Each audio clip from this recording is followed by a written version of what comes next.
Hello, hello. On today's show, we are going to discuss archaeological adventures, how Star Wars gets small, all of our regular segments, and prepare for combat.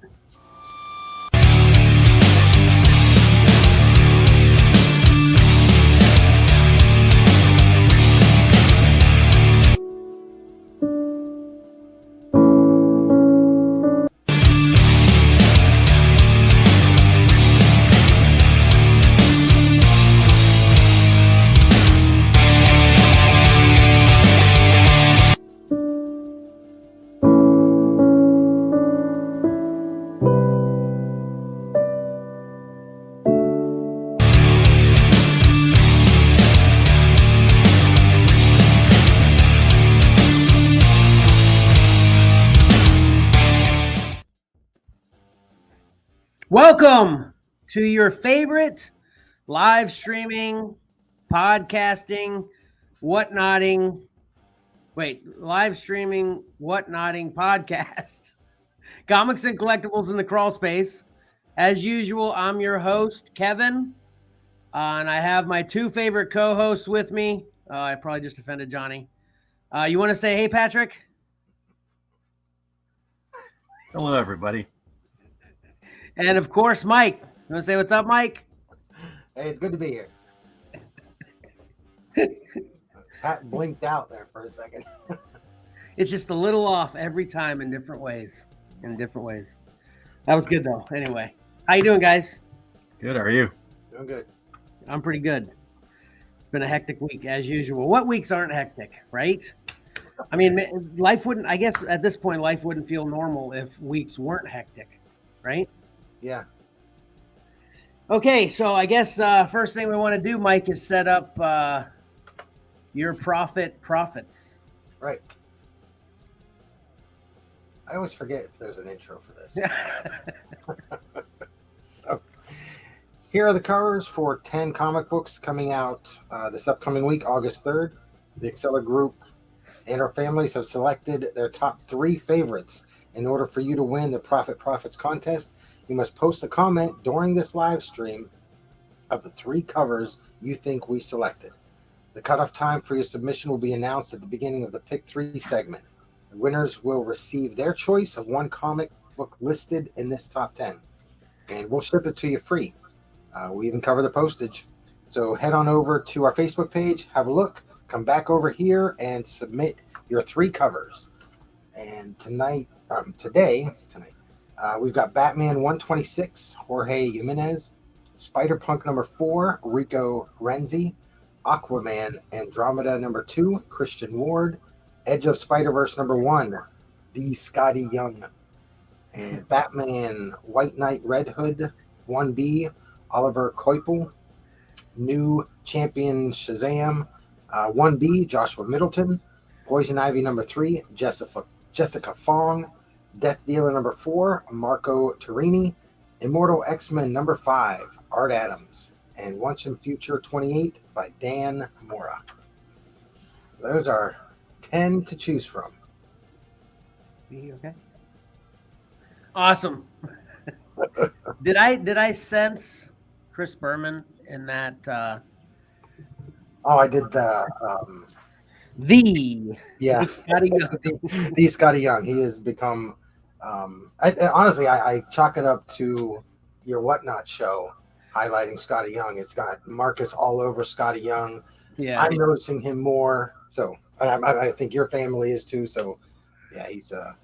Yeah, I actually had to clarify with Johnny when I talked to him this weekend that he is not in my top 5 favorite artists now.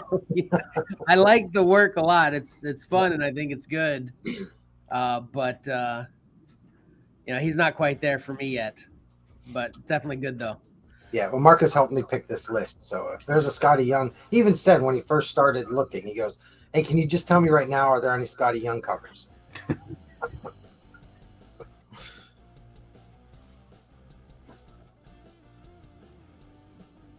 Yeah, your mic is down.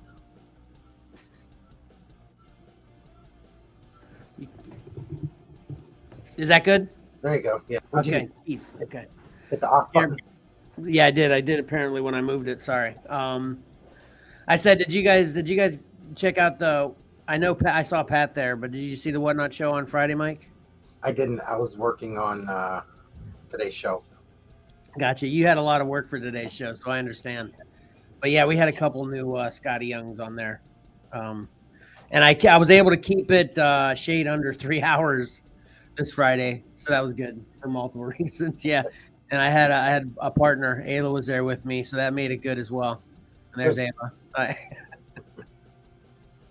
All right, so I guess then the next thing we want to talk about is all of our giveaway updates. So first, let's put.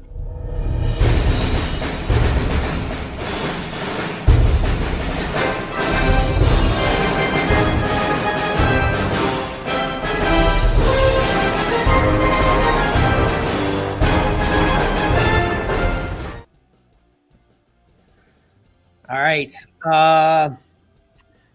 We did not meet our weekly quota on our subscription, uptick of 1 per week. We're still at 33 subs. That Scruffles Goals giveaway, when we get up to 50 subs on YouTube, we are going to give away a lot of stuff.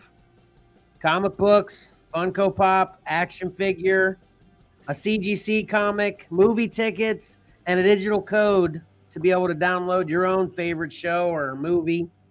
So it's a lot of good stuff. So anything anyone can do, subscribing, commenting, retweeting, following, liking, and sharing, any of those things to help us get to 50, you'll be entered in that giveaway just by doing one of those things at any point in time between now and when we hit 50 subs. So it's a really good giveaway.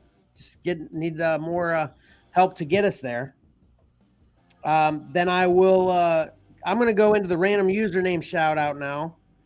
The random username shout out for the week is Gwen's Comics, spelled GWENSCOMICS. If you're listening or watching at any point in time, Gwen's Comics, and you let us know, if you let us know during our live stream, we'll give you a 25% discount off your next purchase from us on eBay at Xcellar_comics.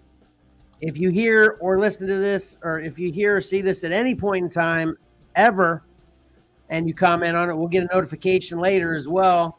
We'll still give you 10% off of any of our lots on eBay. Then the Fun Fan Freebie. Did anyone get the Fun Fan Freebie last week? No, I missed the show. I actually did hear that third word, but I've forgotten it. So it was happily optimistic creator. Creator, yeah. Yeah. All right. As usual, we're giving a new Fun Fan Freebie every week now.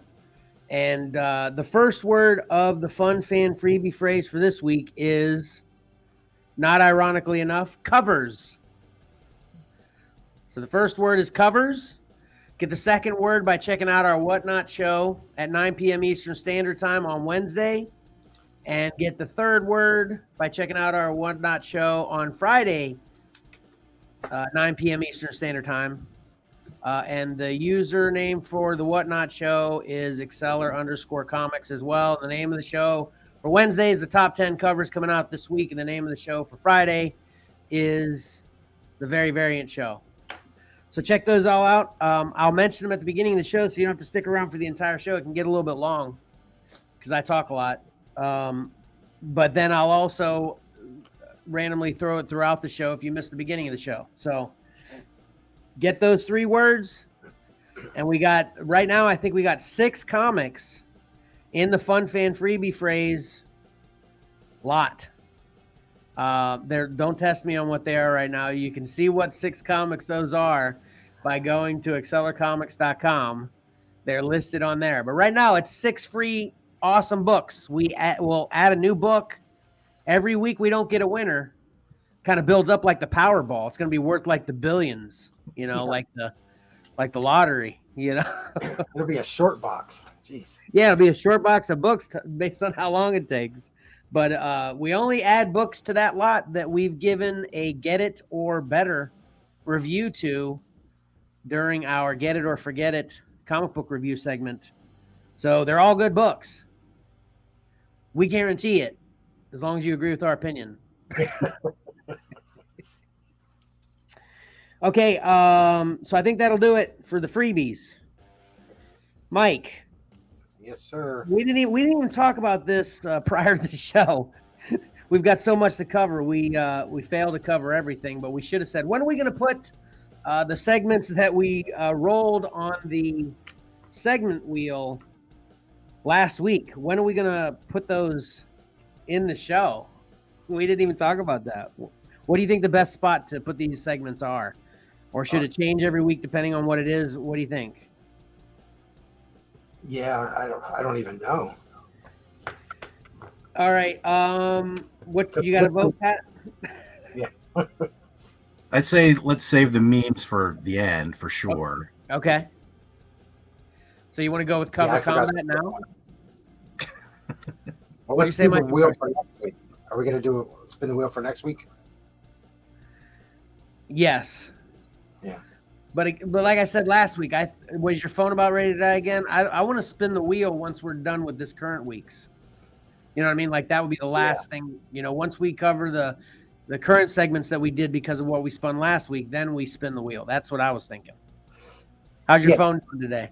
Well, it's dying as the show goes on. Do you have an iPhone, don't you? Yeah, I have it set up. The battery life on those iPhones suck. You should just get a Pixel. Yeah, I'm just kidding. My Pixels suck too. You know.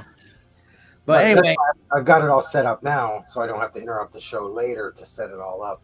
So we want to do it first. Okay, gotcha. Okay. Right. So first thing we'll do is, so this will do every week from now on, so we don't have to keep killing the listeners who don't care about this conversation. Right. We'll roll the segment wheel for what next week's segment's going to be, which obviously we know one of them is already going to be continuing cover combat because that's going to take 6 weeks, right? Yeah, 6 to 7 weeks, something like that. Oh, and I guess we'll mention this for the first time in the show. We'll probably mention it a couple times later. There's no show next week. We're actually taking a week off. I'm going to have a lot of family in town, and everybody can use a little bit of a break. So this is not for next week. What you're getting ready to spin will be for the week after. Right. Right? Yeah. All right, let me get put up here. All right, let's do it.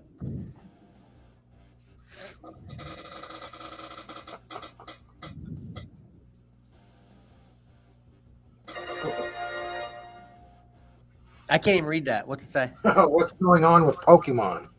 Oh man, I'll give them 2 good one weeks. to have, so I can give our resident Pokemon expert plenty of heads up. Right. Okay, so 2 weeks from now, the segments will be cover combat and what's going on with Pokemon. Got it. Yep.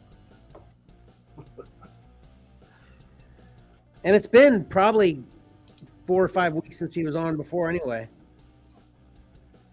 So that's a good time span anyway. All right. Hold on here. There you go. Mike, where'd you go? Where are you going? Sitting right here getting my phone taken apart. Okay. Did we want to go straight into cover combat now, or did you want to do your in case you didn't know? Mike, you've done a lot of you've got a lot of stokes in the fire now. You tell me what you want to do first, in case you didn't know, or cover combat. We'll do in case you didn't know, but then maybe since we're doing cover combat, I'll put the in case you didn't know on hold those weeks, because that's just not that it's too much. It's just it's a lot of me on the show. No. Well, you're one of the favorites. I get feedback all the time. You know, man, I love that mic. Do you? Yeah, Kevin talks too much. Patrick doesn't talk enough. That mic, he's just perfect. He's like right there in the middle. That's what I hear all the time. Yeah. Well, I send that every week, so I'm glad that you're getting those. Yeah. All right, so we're gonna do in case you didn't know first. Okay, right. All right, here we go.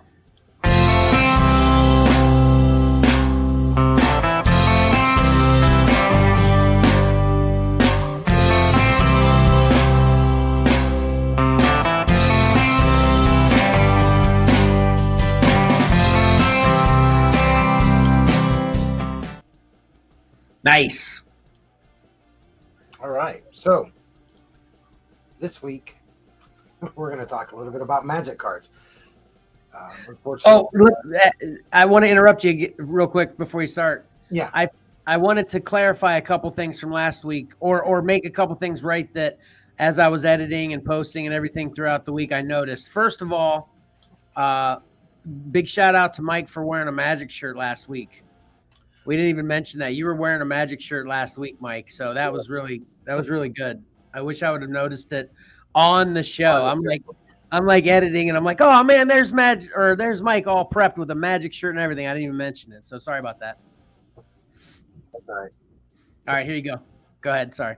Okay, so Magic the Gathering has approximately 22,630 uniquely named cards. Now, that's a number that was out in 2021. I couldn't find a current number, but that's still a lot. If you take into account the alternate art and reprints, you're looking at almost 50,000 cards. The art styles vary greatly, and there are fan favorites within the Magic the Gathering art community, just as there are fan favorites in the comic book community.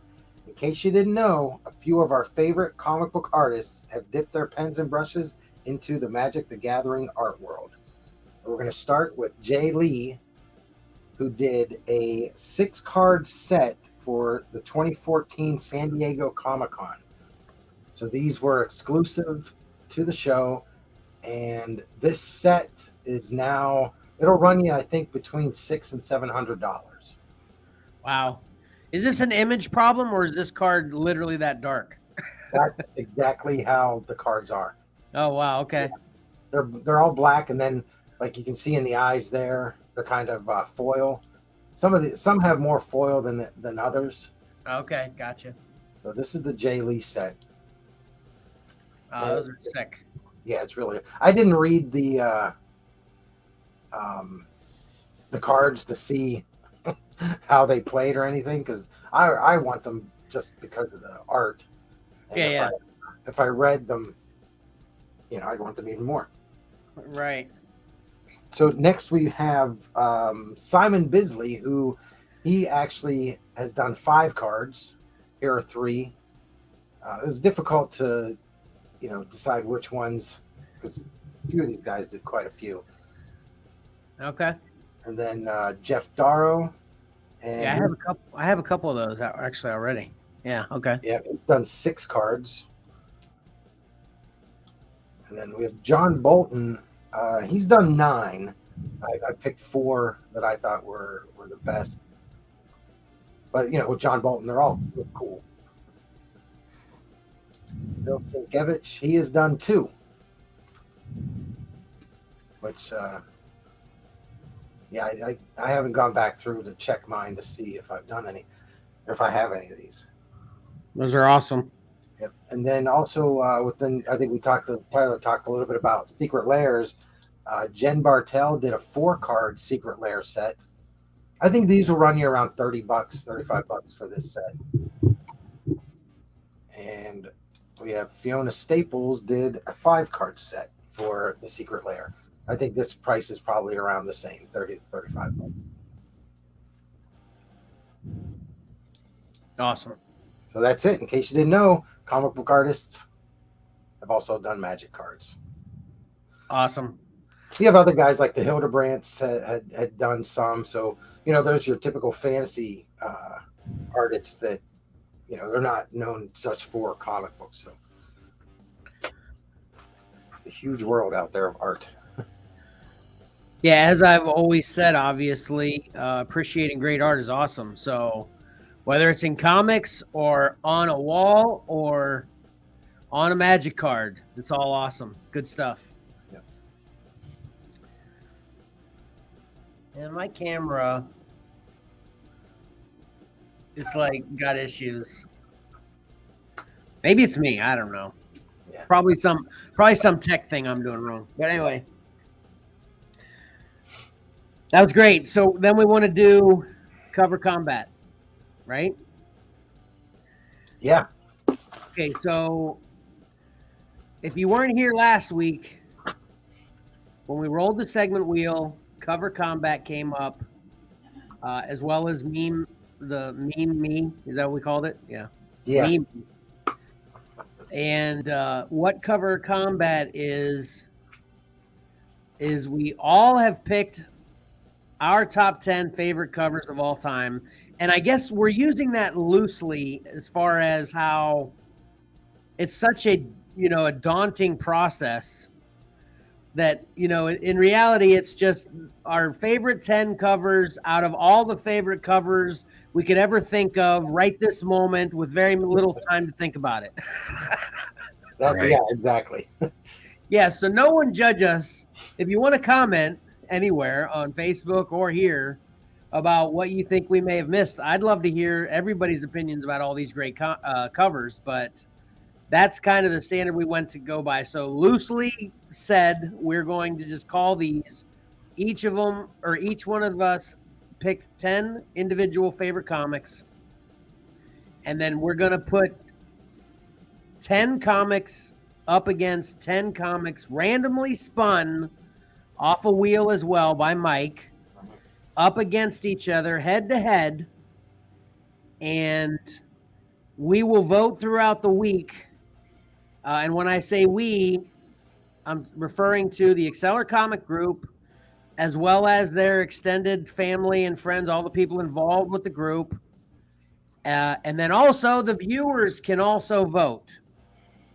I guess viewers / listeners even. If you just listen to the podcast, you'll have to go to the YouTube and check them out. Or no, you can go to Facebook, Mike. You're going to post the head-to-heads on Facebook as well, right? Yeah. And you can be involved in the vote.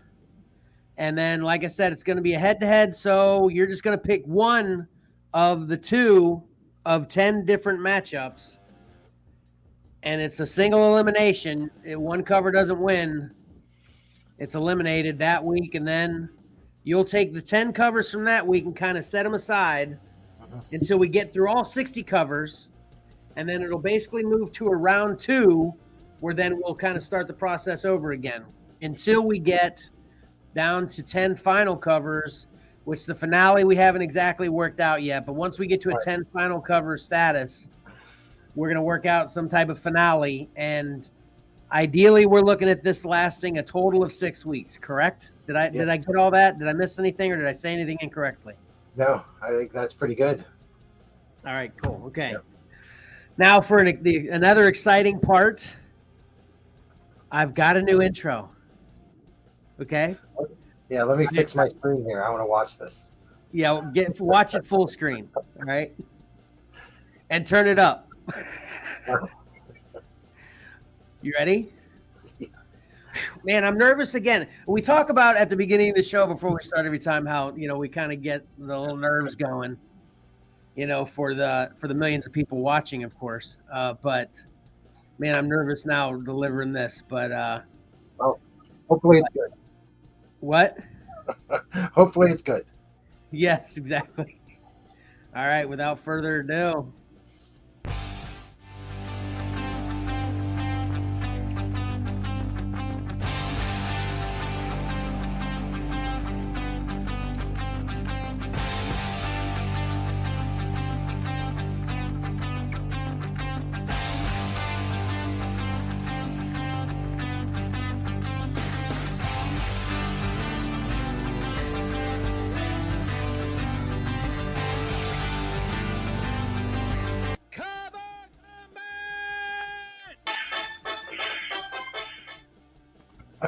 That's awesome.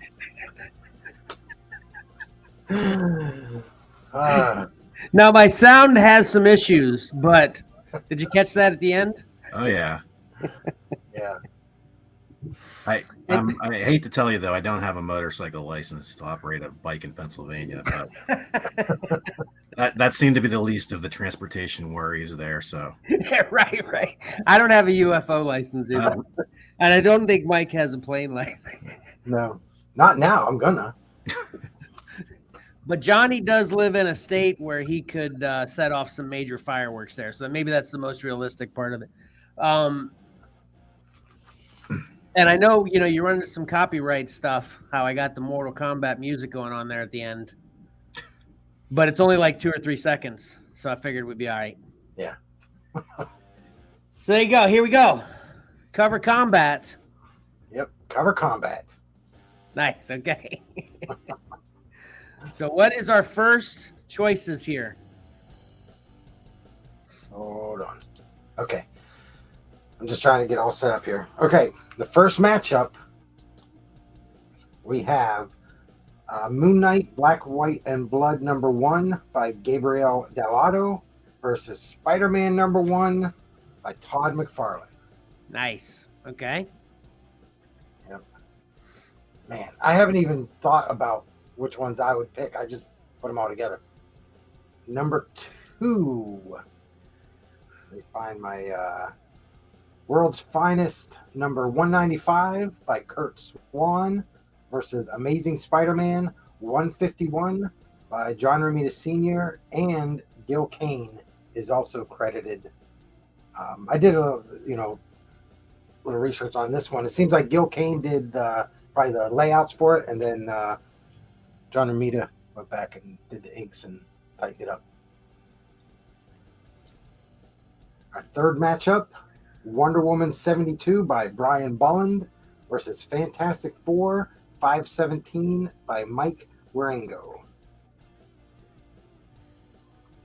And the fourth matchup, Amazing Spider-Man 361, the second print by Mark Bagley versus Uncanny X-Men 212 by Barry Windsor Smith. Yeah. I'm so sad that this came up so early. I was hoping maybe this would be at least in the third week or something. But anyway. So you knew that book would be in there? Is that what you're saying? Your mic is off. All right, is that good? Yeah. Good? Okay, yeah. I need to quit touching it. I'll just quit touching it. Yeah. So you're saying you knew this book was going to be in there? Yeah, I would have probably laid my, a house payment on it. Yeah. All right. Wait a minute. Hold on, that one wouldn't pop up. There we go. Now we're back at it. Yeah. World's Finest 97 by Kurt Swan versus Savage Sword of Conan 53 by Earl Norham. Okay. And this matchup, I love this one. How just random this one worked. Captain America 22, the B variant by Alex Ross versus Captain America Annual #8 by Mike Zeck. And this is all random. This is all randomness. 100% random. Okay. So that was a great matchup right there. Yeah, it is. Unless you can't decide between the two. Yeah. Next we have Hellboy in Hell #10 by Mike Mignola, or I say Mignola, versus Blue Beetle #1. It's volume 7 for the Blue Beetle, and it's by Chris Collins. Yeah, volume 7. That seems crazy. Yeah. I know. It does. It is. And then we have Incredible Hulk 340 by Todd McFarlane versus Venom 17. This is a variant by Sungham Yoon. Nice. Yep. All right, we've got the old school versus the new school here and everything. It's everything. Mm-hmm. Next we have Avengers Classic #1 by Art Adams versus World's Finest 253 by Jim Aparo. That's great. Yeah. Yep. And lastly, Wonder Woman Black and Gold #1 by Warren Lau versus Detective Comics #487 by Jose Luis Garcia Lopez. And that is our first 10 matchups right there. This is exactly as crazy as I envisioned it. What the heck? So I will say just this out the bat for me, the only 3 of those are going to be tough for me. I pretty much decided already 7 of them. yeah, nice. Yeah. Good. But yeah, those are great. Once again, I say it regularly. I love the diverse thinking of not only just our diverse opinions of comics in general, but also, and I talked to Johnny again extensively about this weekend too, the approach we took as to what we were going to pick as well. And Pat gave the advice, and it's wise advice not to get into too deep as to the details on that, which might affect a pick. But just the fact that we have talked about it, and we definitely have taken different approaches as to what we're even going to submit and how we're going to submit it, aside from our opinions. And then our opinions are widely diverse as well. And then everybody who's going to vote, hopefully we can get some viewers and listeners to vote. That would make it even more interesting. But even if we don't get much of that, just the people that are going to vote, that are the people that we know are going to vote, is of all ages, Yep. boys and girls and men and women. It's kind of, I still have from when I first put the podcast out, my trailer, and it says we've got a multi-generational group of people involved with our group. So yeah, this is gonna be awesome. Yep. Can we just skip everything else now and go to next week? Yeah. Well, I'll tell you. So, just a little behind the scenes, we had 6 people submit 10 covers each. So we had 60 covers. Out of those 60, I only had 3 repeat covers. That's interesting. That had to resubmit. So yeah, it's yeah, I would have expected, for us obviously being of the same generation pretty much of when we collected comics, we would definitely overlap more. So yeah, that's, again, shows how the different thought process of picking affected that too. Yeah. Yep. So that's awesome. that is exciting. I can't wait to am I voting on these? Yeah, I think everyone. Okay. Not So everyone submitted. I know You didn't submit since you're right. running it, but everybody that usually votes in the pick 3 every week can vote. Yeah. Yeah. Okay. And then even if we made the rule that you couldn't vote because of being in the group, you could still get in the comments and change your username and be a fake and be a fraud and just vote. Because anybody on the planet can vote as long as they do it in the comments. Just because. I know there's one set of comments in there. I'm going to make like 18 accounts so I can get in and vote one of those comics down. I'm not going to mention which one. No, I'm just kidding. No corruption here. No corruption. Yeah, keep it honest, folks. Yeah. We're all trying to be completely honest, just see where we end up. It's going to be a lot of fun. Yeah, one of these covers has a big inside joke with us. Yeah. And if anybody has listened to us from the beginning, they'd know which one it is anyway. But I won't mention it now because it could corrupt things. Yeah, so. We don't want to. Right. Okay. Once again, too, with the amount of work you put into this, Mike, and then the segment is so short. Yeah. Yeah, I mean, if you want, let's just go. We can look at them again. Because they're awesome covers. They're all awesome. Yeah. I mean, all 20 of these are just amazing covers. Yeah.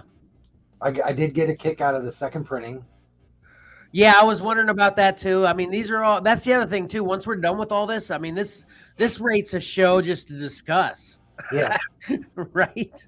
Because, back when Marvel was doing those second printings like that silver background. Yeah. That kind of sets it apart from the white. Yep, definitely. There we go. There was 2 covers that I was considering that same kind of thing with the second prints and stuff. Yeah. So. And I have to tip my hat to Patrick for tightening this thing up. It looks amazing. Yeah, it does look great. And I was thinking we wouldn't really use that because I had the intro, but yeah, that's perfect for other things too as well. Like especially when you're posting on Facebook and everything. Yeah. So. Exactly. And I'm going to make it a shirt. Okay, yeah, I want one. Just tell me where I need to send my cash.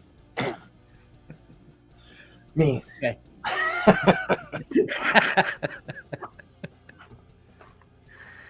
All right. That was great. So now we'll get into our standard, segments of the week. And I'm on deck for this one.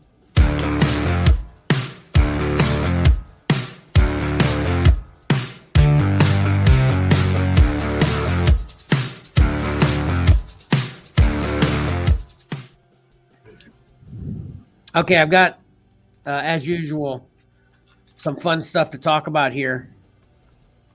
First thing, like I said, with your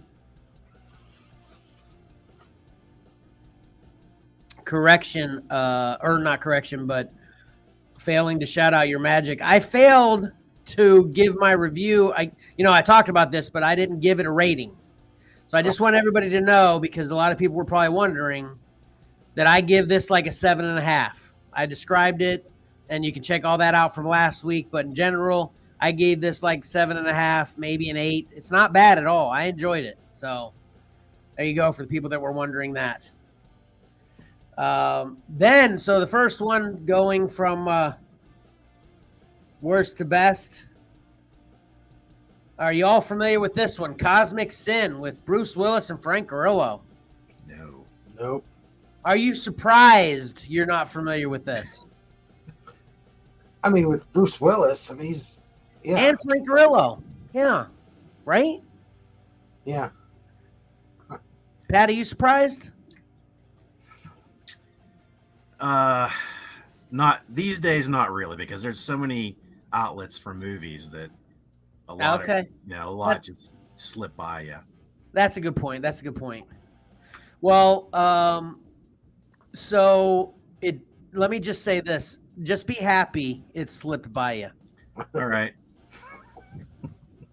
This is one of the most atrocious movies I've seen in a long time. The last one that really took me to the mind of this one is Battlefield Earth with John Travolta, You remember how horrible that was? Never watched. Oh, well, it's bad. Okay. It's amazing to me when movies like this movie get made, especially with, obviously, Frank Grillo's pretty big recently, even though Bruce Willis is on a downturn as far as his career is concerned. It just amazes me that these two would agree to be in this movie. And the only thing I can think is, you read a script, and I guess that's when you make your decision whether you're in or not. And maybe they were totally surprised with how poor the production and the dialogue is and the other actors and actresses in the movie. But man, this is so bad for so many reasons. I'm going to say the first one, the biggest one to me, is just this movie. The storyline doesn't even make sense. And I don't exactly mean the plot exactly. So the plot in this one is Bruce Willis is this general in the, Space Army. I'm not exactly sure. I can't remember exactly what this takes place way in the future, as you can imagine. We've colonized Mars, and there's another group of, intelligence out there of some type. I can't remember their name either. But anyway, Bruce Willis is this general that had to make a decision to drop this bomb that killed like 40 million people in one drop. And he kind of did it on his own. A lot of people disagreed with it. And obviously it's major, genocide. So he was actually kicked out of the army, dishonorable discharge. And but Frank Grillo's still in the military. He loves Bruce Willis in general. They're like brothers. Frank Grillo's a general now that was basically in a position that Bruce Willis was in, and they find these new aliens, have found them out, and they're coming. So they decide they're gonna wipe out these aliens before they ever come, and that's what the cosmic sin is, to wipe out an entire, alien race. Just obliterate them before they can cause us any problems. And Frank Grillo, knowing that Bruce Willis is the guy that can obviously do that kind of thing because he's done it in the past, rehires him to lead this fight. And it plays out just the way you'd imagine. They end up winning, and I'm doing the spoiler alert thing after the fact now. But don't worry about it because there's no spoiler alert needed here. Just don't watch this unless you want a good laugh and you want to sit there with your hand on your head and shake your head the entire time. The only positive with this, aside from the talent, and these two acted fine, but the only other positive is the special effects aren't completely atrocious. That's not bad, but the story is so bad, and the way the movie is played out and the way the story plays out, man, it's just so bad. So I literally give this like a 1. Wow. And if you go look at the ratings anywhere, the only people that are saying anything positive, right after they say the positive thing, they'll put it at the end. They'll be like, "I'm actually just kidding. This is the worst movie I ever saw." Literally, I couldn't find one review that actually liked this. So. Well, the poster looks cool and it sounds cool. Yeah, exactly.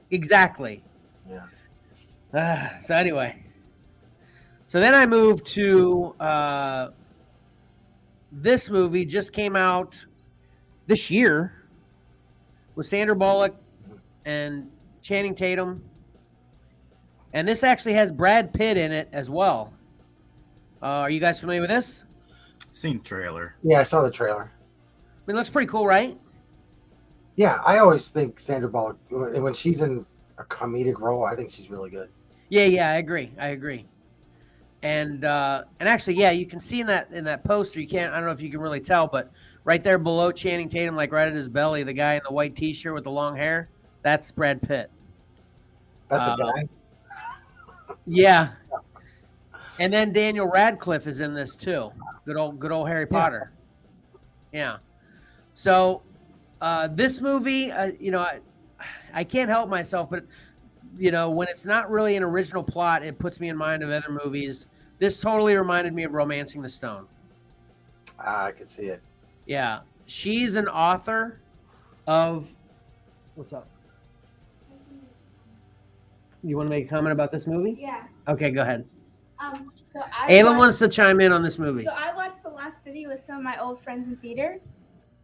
10 out of 10, personally a great movie.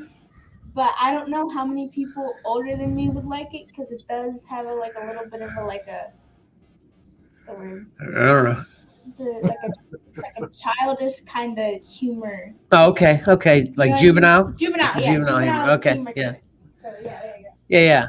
I totally don't agree with what she just said at the end there but she wouldn't know. She's just speculating. Me as an older guy, I have no problem with any of that. That's what I'm saying. This is good. This is good to me too. But do you agree with me that sometimes the humor can be juvenile? Definitely, but that's what it's going for, so it's fine. But did you guys like Romancing the Stone from back in the day? Yeah. Not a fan, but yeah. Really? Yeah. I'm not a fan of the actors involved in that movie. So. Oh, okay. I loved them. I love Romancing the Stone and Jewel of the Nile. But this is basically the same, almost identical story. Sandra Bullock is a novelist of these adventure romance novels.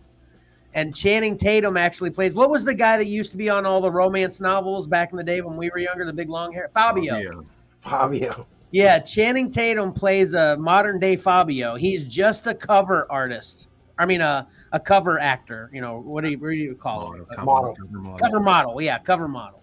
And but he actually likes Sandra Bullock a lot, and she gets wrapped up in this, and again, just like Romance of the Stone, she kind of has this writer block going on. She can't figure out what she wants to do with her latest book, and Daniel Radcliffe actually plays the bad guy in this, so she gets wrapped up in this whole.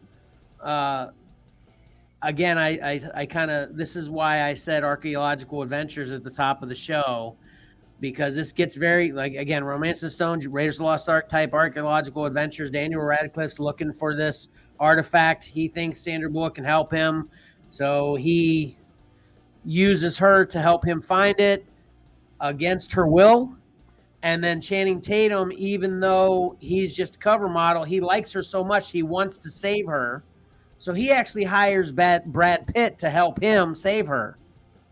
And then I won't exactly tell you what happens to Brad Pitt, but he gets separated from the story. And so then Channing Tatum has to do it on its own. But he's totally like this, you know, he's a mom. He's a mom. Yeah, he's not a tough guy, you know. So he does his best to try to be the hero. And that's where the comedy comes in. It's basically all just a joke. You know, she's a, you know, kind of diva, you know, novelist, and he's a cover model kind of femme guy. And they have to go through this adventure. So it was a lot of fun to me. I really like it. Definitely give this a big recommend, an 8+. If I'm just rating comedies in general, it'll be like a 9. Lots of fun, done really well. Story's really good, all that good stuff. Then, again, on, like I said, Archeological Adventures, I got to finally see Uncharted, and special shout out to my friend Mike. I only watched this because this is on my friend Mike's Voodoo account. Yeah. So, did either one of you see this? No. Oh, I know you did, Mike. Yeah, I know you saw it, Mike. Yeah. And I have to. Marcus really wanted to watch this because, you know, Spider-Man's in it. Why not? Yeah. So yeah, he was really championing this movie. So we bought it, and yeah, we loved it. So I'm glad you actually put it that way. Spider-Man's in it. He was totally Spider-Man in this movie. He was. I mean, he was not like any normal human. He was this parkouring, you know, Spider-Man-esque agile guy, just flipping he's just, like I said, he might as well had a Spider-Man outfit on. And then I thought it was interesting too. This is no spoiler, it's just something that happened in it. He actually had a Captain America moment. Do you remember that, Mike? I don't remember. Remind me. So they're looking for treasure, and when they find the treasure, obviously the bad guys are right behind them, and he pulls out this gold shield because it's Aztec gold. Oh yeah. So it's in all these different shapes and forms, and one of them is a shield. He pulls up this shield just like Captain America and blocks this guy shooting at him. It totally made me think, oh, look, Spider-Man's doing Cap. But I agree with you for the most part, Mike. This is definitely a lot of fun. I enjoyed it overall. But this one, I don't know. I think maybe I didn't enjoy this one as much as I enjoyed The Lost City because it was trying to be, and I'm going to use Raiders of the Lost Ark as the example here, in the way that, you know, Raiders of the Lost Ark has some very funny moments, but overall it's kind of very serious and a very well played out, you know, adventure. This kind of got a little hokey. It couldn't decide whether it was trying to be a comedy or trying to be taken seriously.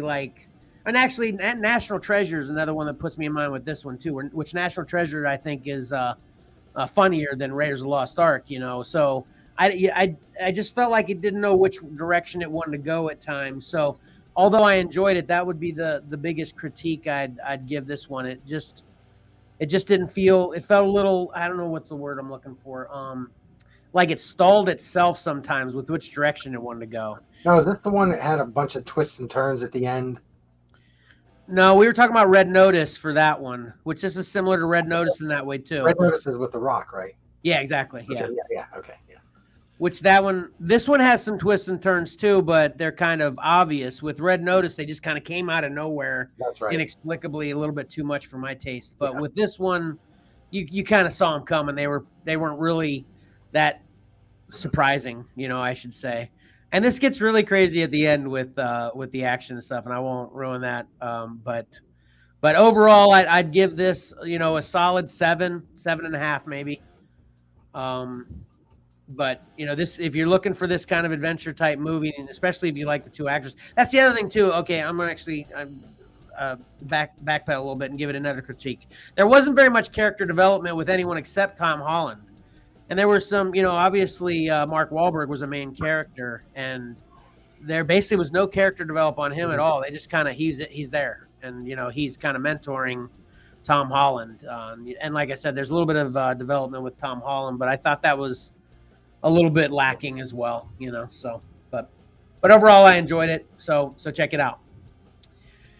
And then the last thing I wanted to say is I picked some stinkers sometime to watch. And then you may think, I don't know, I can't remember which one Pat was joking around about the most. Cosmo Ball, I think. You may think, how do you sit through these horrible movies, right?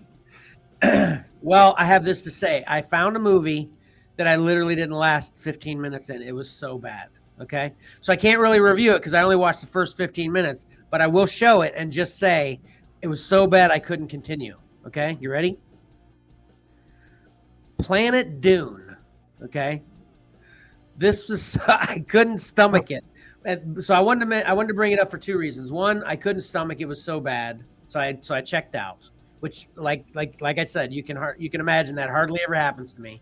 But then secondly, I could not believe that apparently there's no trademarks on Dune at all. Because this literally, they're on a desert planet named Dune and there's sandworms, but it's modern day and it's Americans. Right. Well, I shouldn't say Americans, it's Earthlings. So it's us from Earth going to another planet in modern day. The name of the planet's Dune. There's sandworms. Man, it was so bad in every way. Yeah. Literally, the three of us could put together the cockpit of a spaceship that would look better than the cockpits of the spaceships in this movie did. So anyway, I just wanted to bring that up to let everybody know I have my limits too. Right. All right. All right. And I want to throw out a movie thing real quick. Okay. One of my favorite authors is Richard Matheson. One of my favorite movies is Jaws. Richard Matheson wrote the screenplay for Jaws 3. Dennis Quaid's in it. I love Dennis Quaid. So the other day I had that on. I started watching it. And Cora came down and stood there in front of the screen looking at it. And then looked at me and was like, this looks terrible. I know it's good. It's good. It's good. You should watch it. This looks awful. She walked away. A half hour in, I was turning it off on, yes, she's right. This is way worse than what I remembered. You're talking about Jaws 3 specifically? Yeah, Jaws 3. Okay. Yeah. So I hadn't seen it since the 80s. Yeah. And it's really bad. I think I remembered it being that way from back then too. Yeah. I didn't like that one at all. I think Jaws 2 was kind of tough too. No, Jaws 2 was okay, right? Yeah, Jaws 2 was good. Wait, Jaws 3, yeah. Jaws 3 was 3D too, right? It's SeaWorld. Yeah. That what's his name was in that Cheaper by the Dozen guy. Louis Gossett Jr. Yeah, Dennis Quaid. Yeah. That's interesting to get a youth's take on it to remind you, snap you back to reality. This sucked even back then, Dad. Yeah.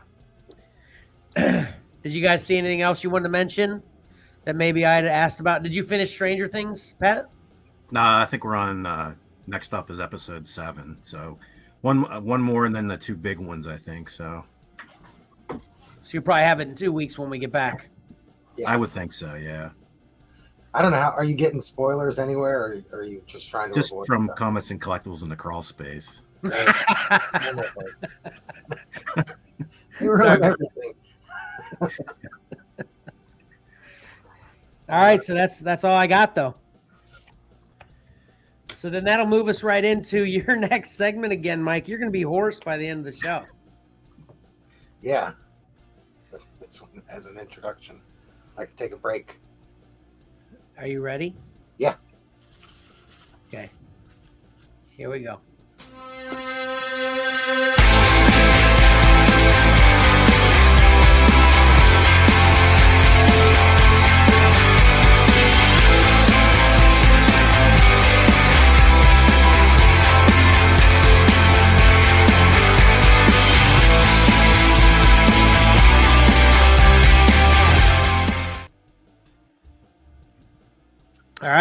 All right. And it is now time for the pick 3. So I just checked comments real quickly here. I didn't see any submissions for the Profits, unfortunately. Would be so much fun. So we've got our pick 3. And Marcus helped me with some of these. I picked some. He picked some. I think it was half and half. Let me look. Yeah. Yeah, he picked 5. I picked 5. So Nice. any standouts for you guys? Yes. I already saw what the winner is too, but I wouldn't have predicted that though. That's for sure. Okay. Yeah, I was a little surprised. Yeah. Let's start with number 3. And Tom actually commented on this one. This one really blew him away. So we've got Batman 126. Yep. I think it's just the composition of it where with Nightwing's reflection there and stuff. I thought this might be the winner this week. Yeah, actually this one had 5 votes. It tied it tied 2 other books with 5. Oh wow. So this one actually won via tiebreaker.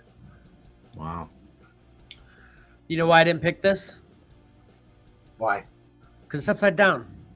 I don't like upside down covers. No, Nightwing isn't. I know, but the majority of it is. Yeah. But I love this. I think it looks really great, of course. But yeah, if I don't, I just need it to be up and straight. Right.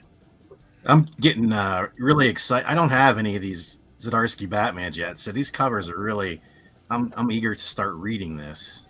Yeah, I think Jorge Jimenez is an amazing artist, so I'm really glad that he's doing this book too. I think he's a good Batman artist. Yeah. Definitely a great pick, though. Yep. Number 2, and this was one of the last ones that I added to the 10, and I was surprised. Poison Ivy, number 3 by Jessica Fong. This had 9 votes. Wow. Yep. I have no interest in this title at all, but this cover really stood out. Yeah, it is really nice. Yep. And then lastly, you're right. I was surprised that this one came in first place. And we've got new champion Shazam number 1, and by Joshua Middleton. You know, I heard they had a hard time getting Drew Barrymore to actually wear that outfit for this picture. What? That didn't go over very well. Do you guys think this looks like Drew Barrymore? Yeah, No. Maybe a little tiny bit. Come on, back in the day, you know. All right, let me look again. No. That's totally what I was thinking, like, immediately. What's funny is if you just like crop the photo like right at her neckline, it looks like maybe a high school graduation. Right, like an Olin Mills. Olin Mills. It's my Olin Mills portrait. Yeah, exactly. I actually picked this. I was trying to just go with, you know, how good it is artistically, but I don't really like this cover. So this is total irony. I don't really like it, but I picked it just because I can appreciate how great it is. You know. Yeah. It is strange that it did so well. It had 10 votes. I mean, it's just so good. I mean, to the bad hair day, it's actually, I mean, there's the, you know, frizzy hair. I mean, it's just perfect. You know, it is really nice. It's so clean. I don't know, you know, but like I said, I don't really like it that much. I won't buy this. Well, actually, I'll buy it for the top 10 covers coming out next week. Yeah. But yeah, particularly, I wouldn't pick this one up. And do you know anything about this story? What's this supposed to be about anyway? I don't know. Oh, okay. I wasn't. I didn't even realize this series was coming out until I saw this cover. Oh, okay, that's pretty good. Can you put the? Okay. What do you want? I was gonna say the 10 again. Okay, yeah. So the Batman has 6 because the tiebreaker gave it an additional vote. So. Wow. I mean, cool. Yeah. It is what it is. Yeah, you can't argue with everybody's votes there. Yeah, so let's see the 10 real quick. Can you put them up real quick? Oh, yeah. So I really like this Spider-Punk a lot. Mm-hmm. But I didn't like, this is just funny how I just wanted to kind of express how my mind worked on these. I like the Spider-Punk a lot too, but I couldn't pick a cover that's got the Anarchy symbol in Captain America's helmet. I didn't even notice that. Yeah. I didn't look that closely at it. And then the only reason I didn't pick the Death Dealer, because I love that one. That's probably my favorite one of the week, but I didn't even pick it just because it seems like the I don't know how to use art words, but you know, the size of the perspective, I guess, the size of the bear versus Death Dealer and the distance you imagine between them, it just doesn't look it's not aesthetically pleasing. Is that what I mean to say to my eyes? But overall, it's a great cover. I love it. But it's a big bear. And then Scotty Young didn't make it. So oh, and you didn't have the trade dress on that Batman Red Hood when you right. Yeah, I couldn't find it for Aquaman or Batman.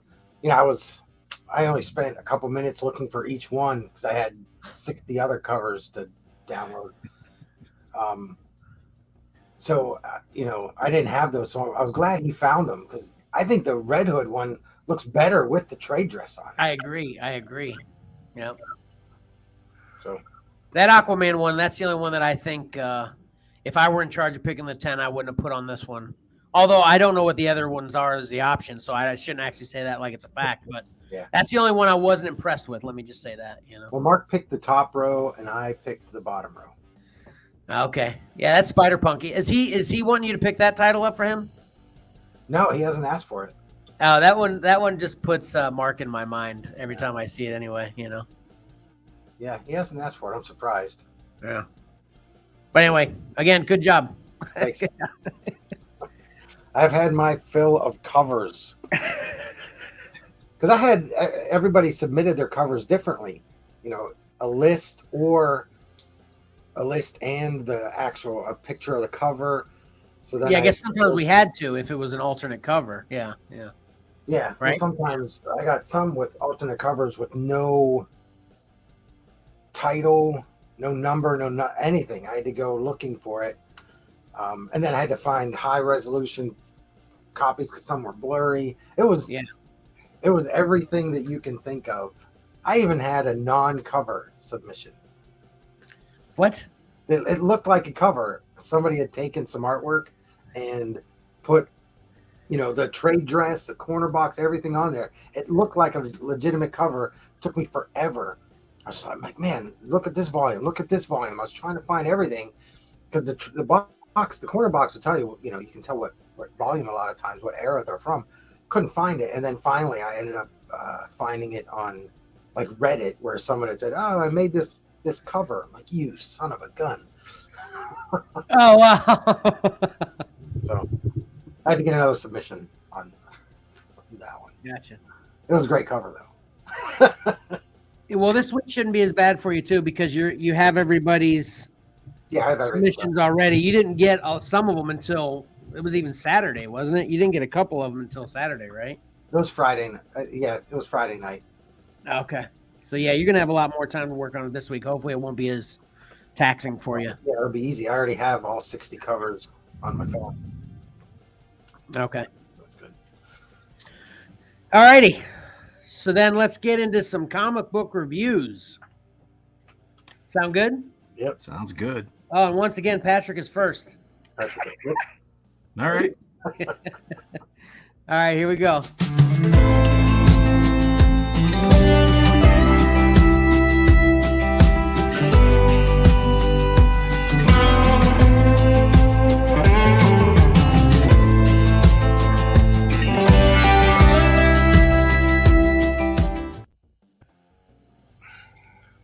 All right, Pat, what do you got for us this week?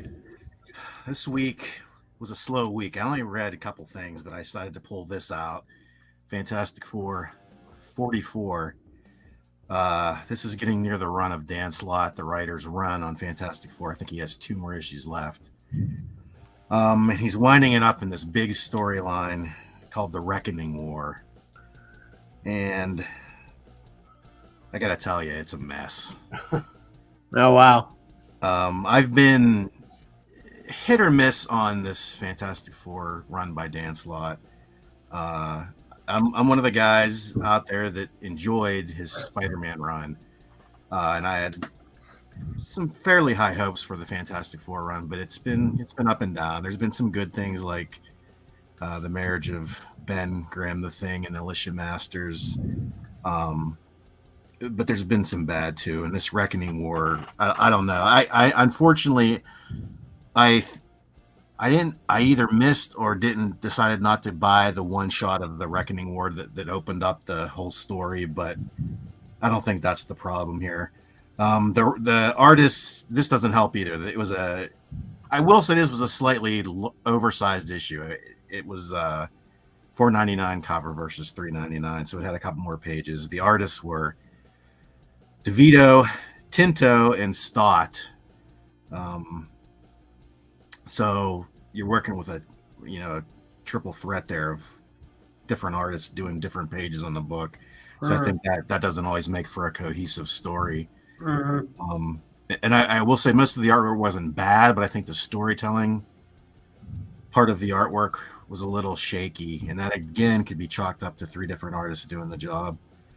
But we're dealing with the Fantastic Four and the extended members of their family. We're dealing with She-Hulk, Jack of Hearts, the Watchers, Nick Fury, Doctor Doom, Cormorant, Guardians of the Galaxy, the Unparalleled, Silver Surfer, the Destruction, who is a combination of Galactus and the Destroyer, and the Ultimate Nullifier, which is where this story ends you. And there's a little bit of continuity head scratching going on here, because even though Mike has dropped She-Hulk, he knows that Jack of Hearts and She-Hulk are currently dragging out a mystery in her solo book. And in here, Dan Slott is acting as though they're a couple and they've been together, and sort of puts Jack of Hearts through his paces, and he ends up on the short end of the stick once again in this comic book. So I don't know where we go from there with him. And we also have the problem with Galactus. I think, I'm a few issues behind on Thor, but at last I saw, Galactus is dead and his head is in Asgard. Here he's being resurrected and combined with the Destroyer armor. So I don't know. I think maybe a little too overambitious, and you kind of get these with these big event stories where so many things are thrown into the pot and they stir it, and they're trying to wrap things up, and things just, you think in one hand they could have taken a few more issues to, sort of solidify the story and make things make sense, instead of just having this mishmash of everything going on. But as it's wrapping up, Reed Richards, Mr. Fantastic, has obtained all of Uatu's knowledge, and it's killing him. He has hours left to go, and he chooses to use the Ultimate Nullifier at the end of this issue, and it says the old tagline, this issue is going to change the Marvel Universe forever. Although I've seen the covers to issues 45 and 46, and everybody looks fine and dandy. So we'll see. So, if this is Dan's swan song, maybe he was a little too overambitious. We'll see how things wrap up. I know Marvel has a couple fill-in issues there, and at San Diego Comic-Con they teased the announcement of a new creative team for the Fantastic Four. And is a writer by the name of North, I believe. And it was like they showed like a compass pointing to north and to south, as though, and the people are speculating that has something to do with the writer and the artist's name. So we'll see. But as far as this issue of Fantastic Four, and also I forgot to mention, this is the variant cover, so it doesn't really show a lot what's going on. Although Dr. Doom is involved, this is just the variant by Art Adams. But as far as Fantastic Four 44 goes, I'm going to have to give it a forget it. Wow. Fantastic forget it. It's a shame that, CB Stabalski should kind of have a better control over these characters and what's who's using them where. If She-Hulk and Jack of Hearts are being used one way, he's got to say, look, Dan, you can't do this. Yeah. Yep. I think that's one thing that Jim Shooter did so well was he kind of kept things in line. It's like, well, you can't do that because over here is this. Yeah. That's one of the things I loved as a kid, was the continuity of Marvel. Everything made sense, and you couldn't have this going on here without this happening over here. And when you have editors that aren't keeping close tabs on things, it kind of ruins the illusion of a cohesive universe. Yeah. Yep. Which makes it even tougher how huge it's gotten, and like you said, how ambitious they get with how huge they want the stories to be. Blah blah blah. Yeah. Because it's all made up and make believe, but there's still you have to follow a set of rules. Yeah. Because if you don't, then it's just it's just trash. Yeah. To put it bluntly. Put it lightly. All right, Mike, what do you got?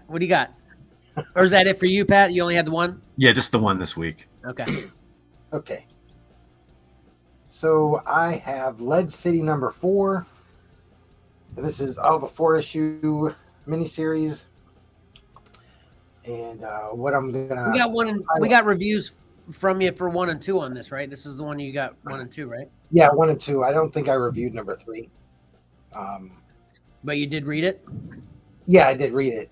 And it's it's one of those things you can only each issue is the same story. There are 8 people in this town are all trying to kill each other. So each issue is more of the same. And this was the same. This one we've got 4 remaining characters. And I was hoping to be able to read their names there. So that's Dolores Cruz Vega. Wait, hold on. And then we've got that's Coleman, Quincy Cooper. He's the main character. He's the main good guy that you're rooting for. And then who's that one? Is that Harlan Crouch, I think? And lastly, this guy's despicable. He's a terrible guy. Ravender Sign, whatever. So, we've got 4 characters left. And basically, I just want to highlight the artwork because I absolutely love the art. I think it's just so great. Very stylized, So we've got the final 4, and it pretty much goes as you would expect it to go. 2 are eliminated, then we're down to the final 2, and then the third one's eliminated, so you've got a victor, and that's pretty much it.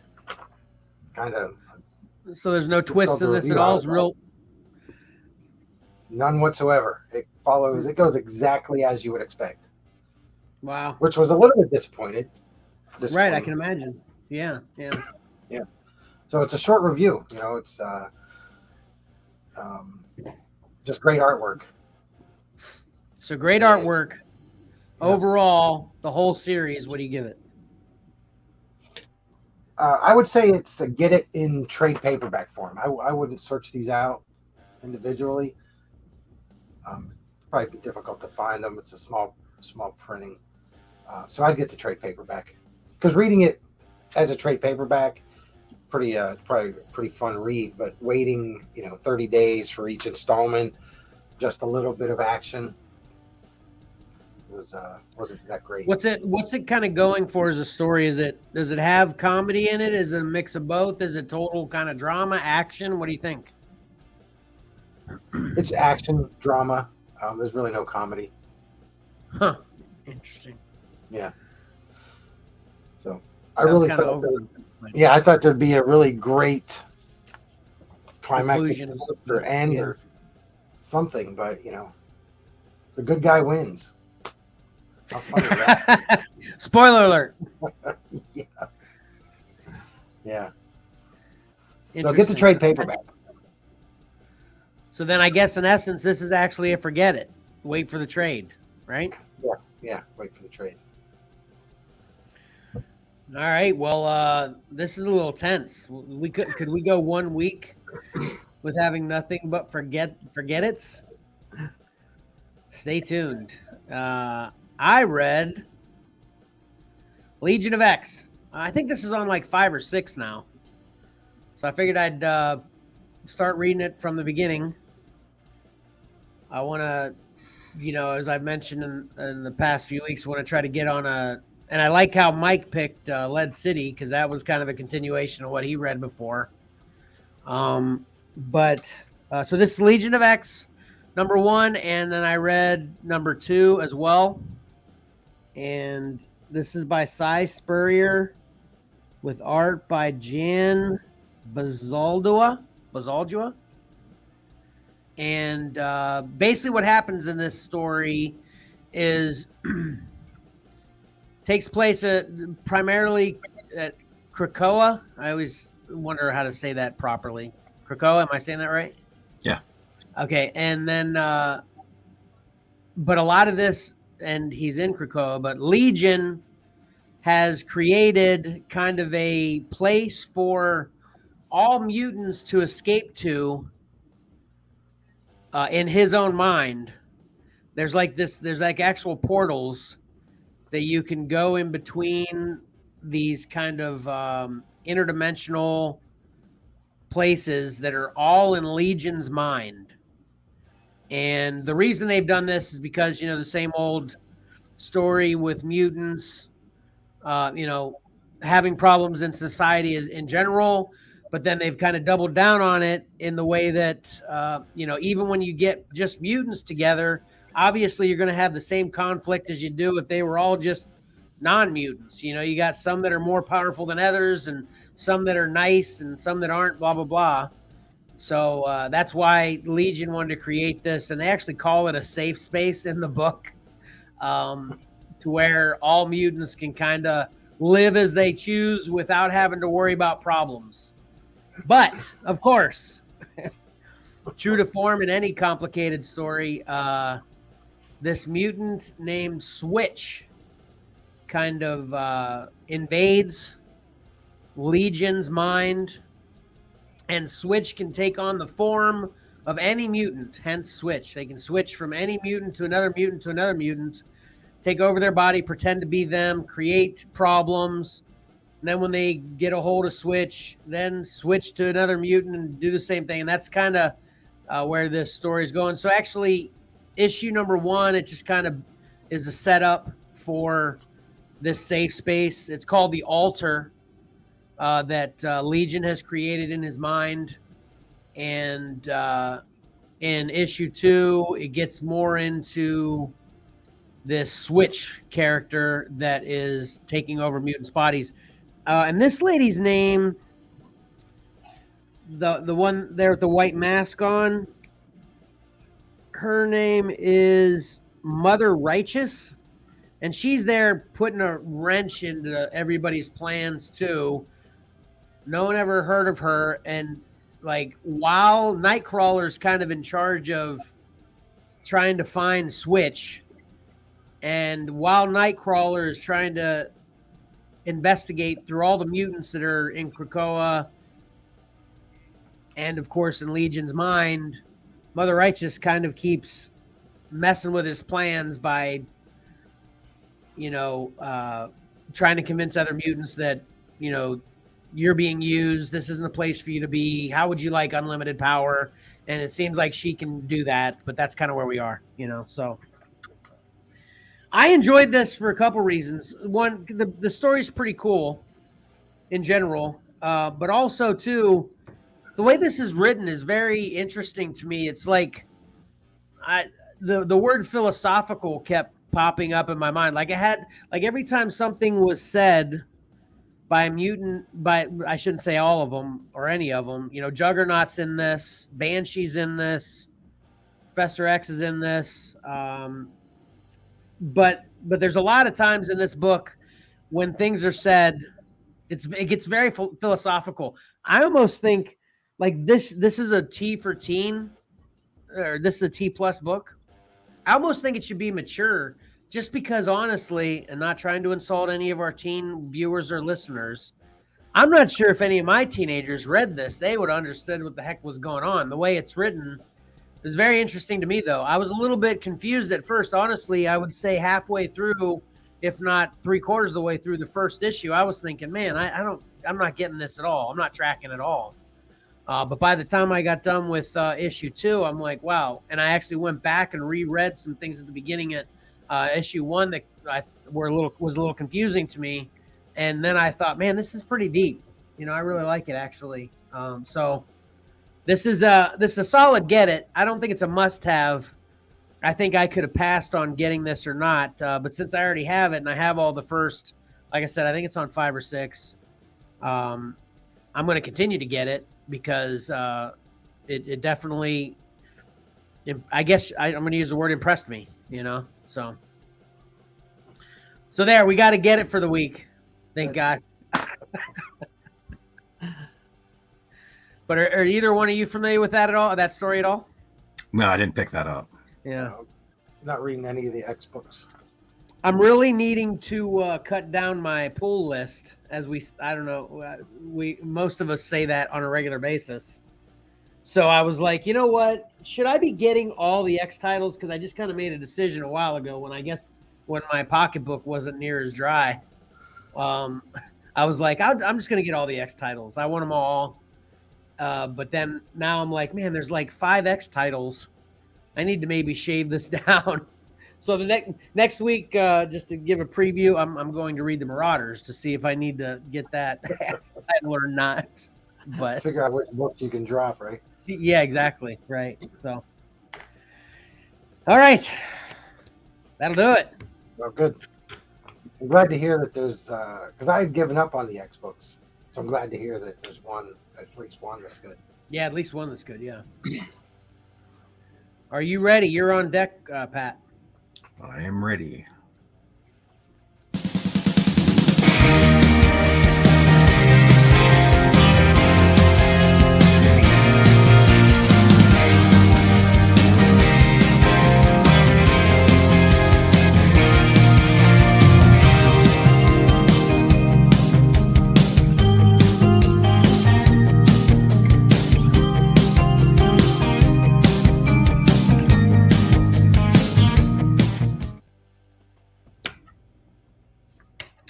Alrighty. What do we got? All right, let's start off with some expensive stuff. These All are right. both sideshow items based on existing artists' work, translating them into a 3D world. First, we have J. Scott Campbell's Red Riding Hood. I think this is a really nice interpretation of his artwork. Should have got some more shots of it. I only have the 2 here. And this does come with a metal print with stand. I think she was just shown at San Diego. Both of these were just shown at San Diego Comic-Con. I think Red Riding Hood is up for order on Sideshow's website. And Very cool. I thought I had a price there, but I don't think. I think it was like $350. That's awesome. The other one was shown. It's not up for pre-order yet. You see the footprint by her foot in the snow? Yeah, I wish I should have taken more shots because there's actual a shot of the base and you can clearly see it and it's pretty neat detail. Yeah. I thought I did have more, but I guess I only uploaded those 2. Could your IT guy could have messed something up? No, I don't think so. Okay. Okay, so the other one is by Olivia, the artist Olivia, and this is Frankie's Reborn, which is like a take on the Bride of Frankenstein. A lot going on in that statue. That almost looks like the painting, as far as I'm concerned. In fact, I have a shot of the painting. That's what I was just getting ready to say. Actually, that's actually the statue. Yeah, this is the statue. This is her artwork. So, a fantastic translation there, I think. It's perfect. Yeah. Can you go back and forth a couple times? Yeah. That's nuts. Yeah, it's awesome. Yeah. I'm blown away by sculptors all the time. It's amazing. Yeah. Even there's a little Metropolis tattoo on her leg there. I don't know if you can pick that up from the maybe a little better on the print there. But I didn't notice it until the print, until the painting. yeah. But yeah, I like I said, not up for pre-order yet, so I have no idea, but it's probably going to be up there in price. But I just wanted to show it just for an artistic standpoint. I thought it was so well done. Absolutely, yeah. And I know there's a couple, at least a couple members that are big Olivia fans on our Xcellar group, so I wanted to spotlight that because she does go into the superhero realm quite a bit, and here we're going a little bit of the horror realm too, Universal Monsters. Okay, so something a little more affordable. Right after San Diego, they announced, I think that because they were waiting on the Wakanda Forever trailer, they have the Atuma Build-A-Figure wave up for pre-order now. It's sort of like the group shot, and this was their individual listings. So we got I think Everett Ross, I don't think he had a figure in the past. You know, for all you plainclothes fans out there of figures, it's not that exciting for kids, I don't think. But if you want everybody, he's probably a welcome addition. Yeah. And like a you know, sort of like a first appearance Black Panther from the comics, which I think is really well done. Yeah. Mm-hmm. It's the same movie Panther showing up over and over again in these Marvel Legends wave. That's kind of a refreshing change of pace. Yeah. Who'd you say the Build-A-Figure is again? Did you have a picture of that? I do not have a picture of him, unfortunately. Okay. He's the movie Atuma, from what I can tell. Okay. You can see his head down there. You know, I'm not sure how I feel about that Namor. I mean, yeah. I can't wait to see the movie, to see if, you know, I always tell the story that I hated Green Goblin from Tobey Maguire's Spider-Man until Willem Dafoe sold him to me in the movie. You know what I mean? Yeah. I really didn't like him at all. You know, I'm hoping this Namor goes the same way. He just doesn't look right to me, but we'll see. You know, hopefully he does a good job in the movie, but he just doesn't look quite right in translation from the comics, you know? Right. Sort of, you know, sort of, I kind of agree with you and I kind of don't. Part of me, you know, they're maybe an Aztec influence, but I would have never in a million years guessed they would go for the wings and green trunks. So yeah, that's true. Okay, gotcha. And pointy ears.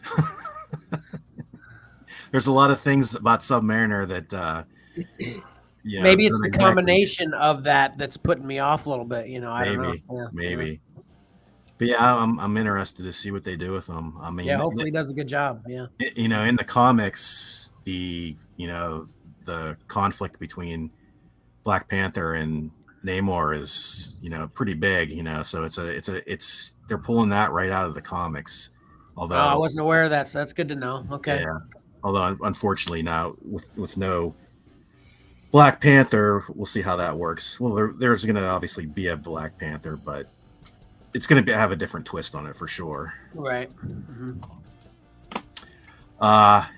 And then because I mentioned him last week, and I wasn't sure of the price, pricier than I thought. The Death Dealer is $150, and he's already sold out. But that shows you everything he comes with. He has a light up head. His eyes glow red.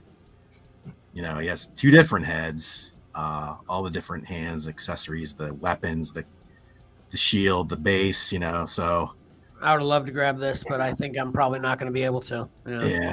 Yeah. He's very cool. But even at 150, the aftermarket's going to be nuts then. Yeah. You know how many there are? Is there how many they're making? You know, boy, they probably did say something, but I neglected to write it down, so I apologize for that. That's okay. If I see it, I'll let you know. But okay. I think he was a convention timed exclusive. So yeah, that makes him even tougher. I didn't realize that last week when they showed him, you know, just in their display case that was the case, you know, for this figure. But yeah, he was limited.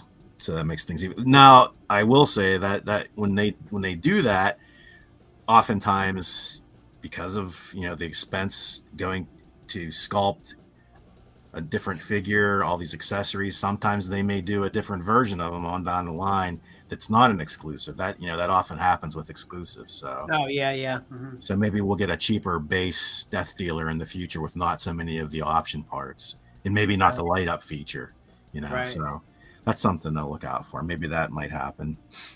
Do you have a thought, or maybe you just know? Because I mentioned last week how it always seems like everything on Hasbro is sold out. Mm-hmm. Why don't they take things down when they're sold out? Why do they keep them up and just mark them sold out? You know what I mean? Yeah, I can see that. You could sort of do it both ways. A lot of times in Hasbro's case, like last week, I talked about the Beast with the lab coat, and he was marked sold out. Well, he's not sold out anymore. So they either up the production or. Oh, okay, because it's interchangeable. They want to keep it up to keep the interest or whatever. Then they'll mark it not sold out anymore. Gotcha. Yeah, there's something to that. Yeah. Okay. Then I want to do an update on Long Box Heroes. There's probably I think there's 28 days to go, so a little under a month. And the Rocketeer figures have met their goal.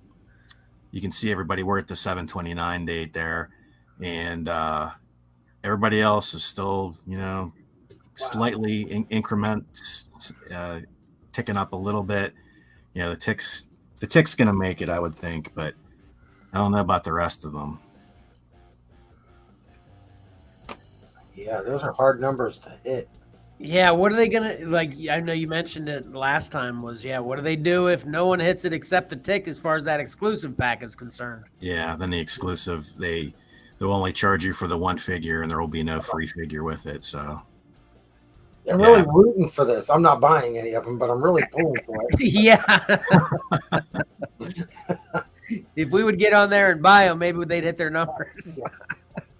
Yeah, I'd go up by 2 because Patrick probably already ordered his. I have not put my money where my mouth is yet on these. I'm like I'm one of the group that usually falls into that last minute, with these Kickstarter type things. I wait till the end. That surge at the end. Yeah. And a lot of times they make it, but a lot of times they don't. And so Kevin teased it at the beginning of the show. We're talking about Star Wars getting small. If you're a big fan of the Micro Machines back in the day, Jazzwares currently has the Micro Machines license, and they're calling these the Micro Galaxy Squadron. These are technically not supposed to hit until tomorrow, August 1st, but I've seen some at Walmart already. Yeah, I have too. Yep. Mm-hmm. And the thing they're touting with these is everything is to scale.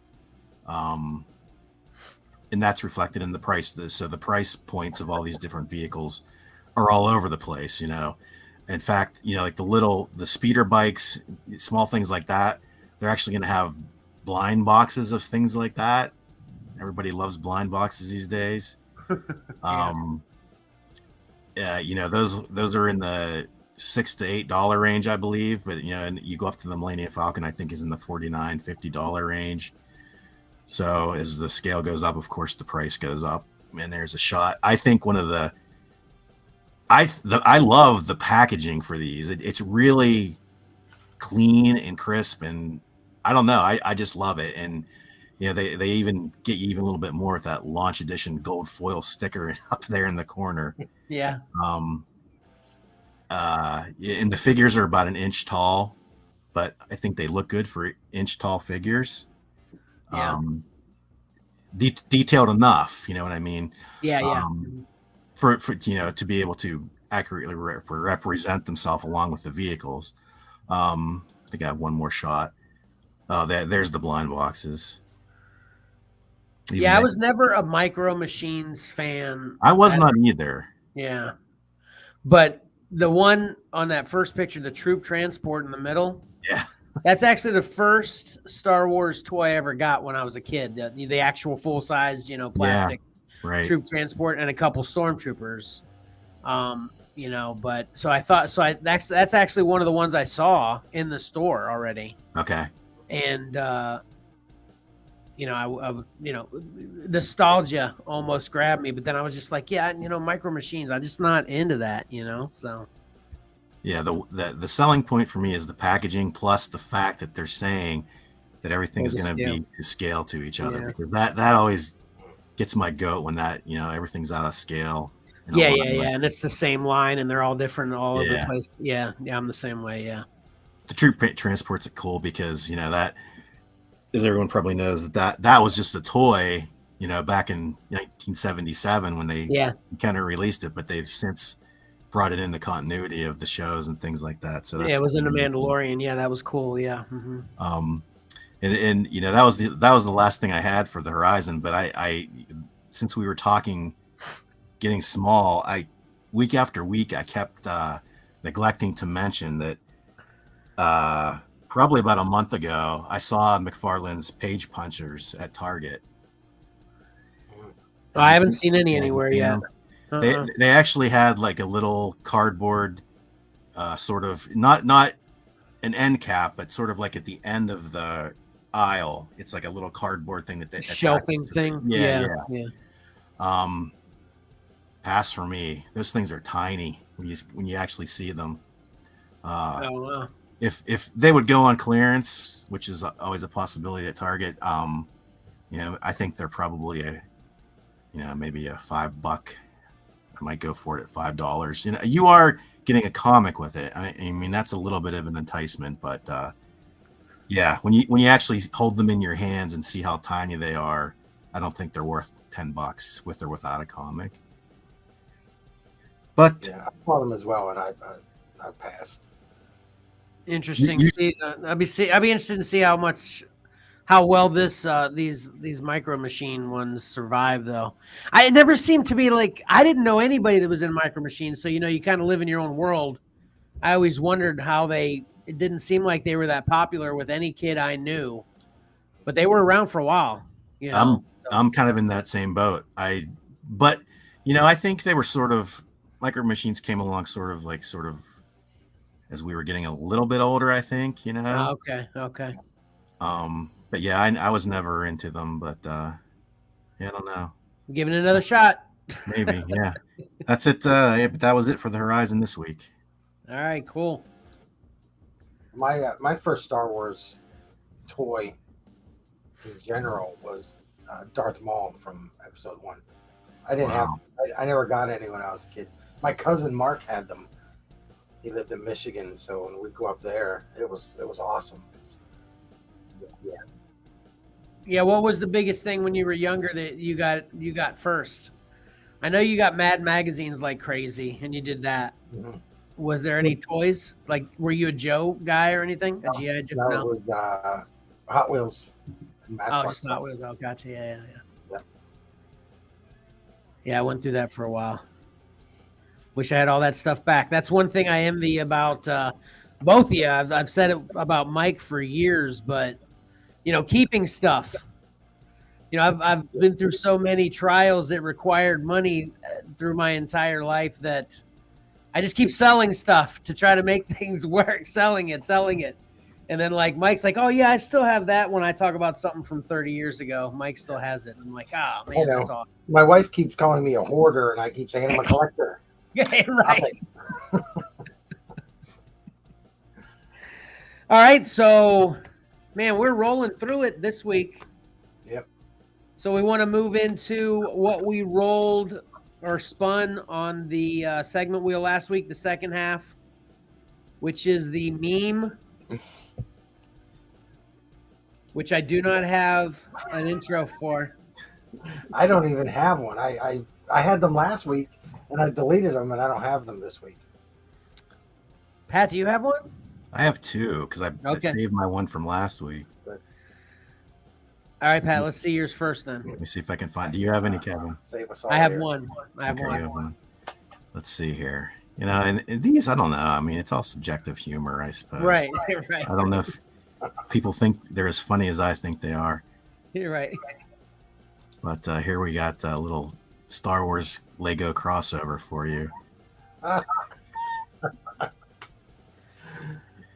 Basically, a little Lego display of contest, and they're circling showcasing somebody's submission of one single 4-peg brick. Okay. then- We will watch your career with great Yes, interest. the Emperor saying we will watch your career with great interest. Okay, that's funny. You want to do yours? You want me to do both of mine? Let me do mine next, and you can, Okay. we'll finish with yours. Mine's a little dark humor. Guess I got to take mine down, huh?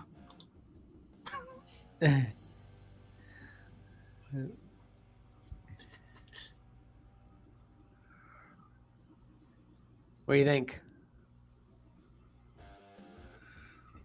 You guys catching it? You getting it? Well, All right, so we got Superman. You know, watch this, Bruce, messing with Wolverine, and he knows he can, you know, laser him because he's gonna heal, and he's laughing at, you know, and then as Wolverine's healing, Batman walks up and gives him 3 kryptonite claws. Yeah, I missed the kryptonite. yeah, Sorry. I didn't see the kryptonite. And then he said, "Have fun." Yeah. He's like, have fun. Because Superman will heal too, of course, you know, so. That's funny. Well, supposedly, I don't know, you know, one of my biggest hiccups with Superman Returns. You know, kryptonite, he's not supposed to. You guys didn't like Superman Returns, did you? Didn't. You know, at the end where he's like got kryptonite around his neck, but he was still able to use his powers to escape. But anyway, that's a whole nother show. Talk me into hating it. All right, Pat. This one's for Tyler and Qui-Gon. May he rest in Jedi heaven.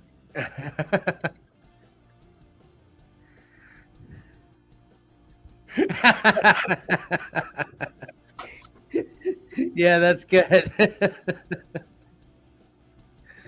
Ty is definitely the saddest that you can get run through and survive it nowadays. Yep. Wait, and fell in a hole. I guess, is that a Boba Fett reference? Or what Darth hole? Maul or whoever. Yeah. Yeah, he survived from falling in a hole, but yeah, then Boba Fett obviously survived from the Sarlacc, but I guess that's old news. That's not really a modern reference, but anyway. So, all right, those are pretty good. Nice fail on that one, Mike. We expect to see 2 memes from you next week. Man, What a slacker. Man, he had practically the whole week off and he couldn't come up with one single meme. Yeah, you didn't have anything else to do, Mike. What the heck? I had a good one too. I have one. It's really. What was it? Just describe it for us right now. It's Anakin laying there beside the lava with no legs, and then there's Forrest Gump standing over top and saying, "You got no legs, Anakin." Kind of like, you know, when he was telling Lieutenant Dan he has no legs. Yeah. I can envision him saying it right now. Yeah. Mm-hmm. Yeah. I'm not very good. Yeah, that would have been good to see. Yeah, let's check it out next week. All right. You know, in full confession, I'm not really trying to give you a hard time because I got my meme and uploaded it while the show was running because I didn't have it prior to the show either. And I was like, oh man, I forgot my meme. Oh, I could have done that. Yeah, exactly. Got plenty of time during the show to get them all in. So, yeah. Oh well. All right. I think we're going to have our shortest show in about 3 months here. Wow, that's pretty good. So then let's run into our final spot.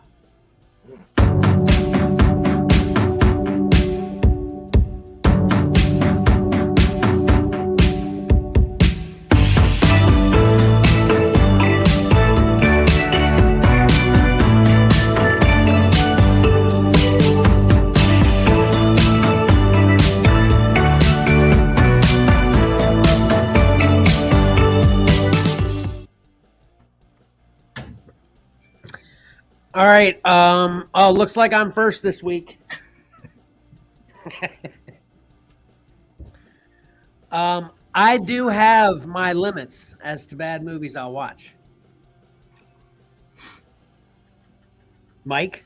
Yeah. The X-Men saved the day this week with a good book. Scotty Young is not in Kevin's top 10, but he still likes him. He still likes him. Yeah, this is true. This is true.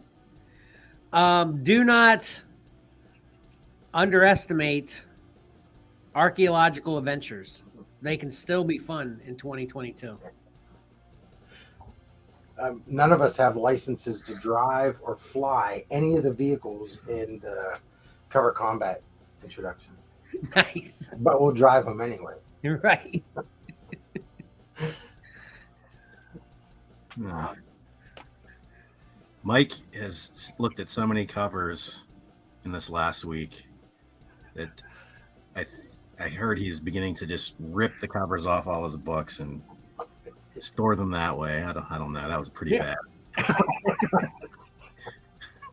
Nice try. That's going to lead me to that. Just gave me a new idea. Then, you know, Drew Barrymore has never done a comic book cover. Drew Barrymore. Scotty Young is in Mark's top 10 favorite. Okay. I'm done. I'm done after that last attempt. Okay. There seems to be a consensus among the Xcellar group that the miniature Star Wars micro machines aren't really all they're cracked up to be. They're not that big with us. Oh man, that would see, I'm not quick-witted enough. You know, this is why it's Johnny's recap, because he seems to be the quick-witted one enough the couple times he did it. And I definitely give Patrick a close second, though, because the ones he comes up with for the posts when I post the show, they're always good. I can't cite any right now, but I gave you a good chuckle last week, too, with whatever you said, you know. And I think we've set you up a couple good times for some good references when you add on to those this week as well. For sure. So, that's all I had. Mike, you got another one? No, I just figured this is our shortest show in a long time, so we would just ramble until it wasn't. Yeah. I don't know how to feel. Yeah, right. What are we going to do with the rest of our day? I don't know. I might go do some work around the house. Okay, I might go pull some covers off my comics. Ah. That's how I'm going to do the reveal on the losing cover, the losing comic. I'm going to rip it. No. You know, I'm literally not trying to filibuster here, but I just have another question I meant to ask you guys. Do we want to offer some kind of if someone picks, you know, obviously I'm all about getting free stuff away and getting some audience participation. You know, if someone picks the champ, they win something. I was thinking that'd be cool, right? They win an attaboy. We have so many ways for people to get free stuff from us. I mean, we're not rolling in cash here. I guess that is a good thing. Maybe that's why I keep just wanting to add things, because we haven't given that much away. That's true. At some point, someone's going to say cha-ching, and we're just going to ship one big crate. Well, then we'll taper it down at that point. But anyway, you're right. Yeah. After that guy did an unboxing video on his YouTube channel, getting 30,000 views. I'm just bitter that no one's taking our free stuff. Right. Even Steven left us. We don't even have stuff. I was going to say, what happened to Steven? All right, on that note, I'm sending him a postcard. Reminder, check out a podcast of this show that I'll post no later than Tuesday. The second word of the Fun Fan Freebie is no longer in that, but I'll still post it. But I really won't really break it up and edit it like I used to. But if you prefer a podcast, you can still check that out. And then check out the top 10 covers of the week and the Any Era show on Whatnot Wednesday night, 9 p.m. Eastern Standard Time. And then check out the Very Variant show at 9 p.m. Eastern Standard Time on Friday on Whatnot. Those are both under the username Xcellar_comics. And of course, check out our show again in 2 weeks. We will not be here next week. Got family stuff going on, and we need a break. So 2 weeks from now, which will be our first Cover Combat winner reveal show. So it'll be everything we did today with Cover Combat, but prior to that, it'll be revealing who won from what we showed today. So it'll be a lot of fun. So check that out. Participate in the Cover Combat by commenting on either this YouTube video, the same videos on Facebook. It'll be a post. And then Mike is also going to make individual posts on Facebook. But as the audience, you can participate in the Cover Combat as well. And who knows, you know, I'm going to say this right now. Depending on if we get participation or not, I may just throw something, you know, out of my own collection into the pot there. I don't know, you know, but You can't help yourself. huh? You can't help yourself. I can't help myself. I you know, I want to make it worth people's time, even though the fun should be worth it on its own. You know, I can't help myself, like you said. All right. And please take the poll and answer the trivia question through the Spotify app. That's kind of has an attachment to the Fun Fan Freebie Phrase. You can check out Xcellarcomics.com for all the details on the Fun Fan Freebie Phrase and how that works. Then subscribe to, comment on, retweet, follow, like, and or share Xcellar Comics on Facebook, Instagram, Twitter, YouTube, and now TikTok to be entered in the S.C.R.F.L.S Goals giveaway. And then, as usual, see what we have to offer on eBay at Xcellar_comics and Xcellarcomics.com in general as well. So that's about it. I think that covers everything. Yep. Does anybody else have anything else? Nope. You sure? Just that our next show will be August 14th. That seems like so far away. It does, doesn't it? Yeah. That's part of why I am filibustering now. I don't want this one to end. This is gonna be not that we're not going to have shows in between now and then, because I have fun with the Whatnot shows. They are a lot of fun in general. And speaking of big giveaways, I got a huge giveaway on that. I'm not even going to say what it is here, but it's huge. Check it out. So, All right. Mike, you good? I'm good. All right. Thanks for tuning in. And as usual, don't forget, appreciating great art is awesome, and reading a great story is fun. So why not pick up a comic book and do both? Xcellar out.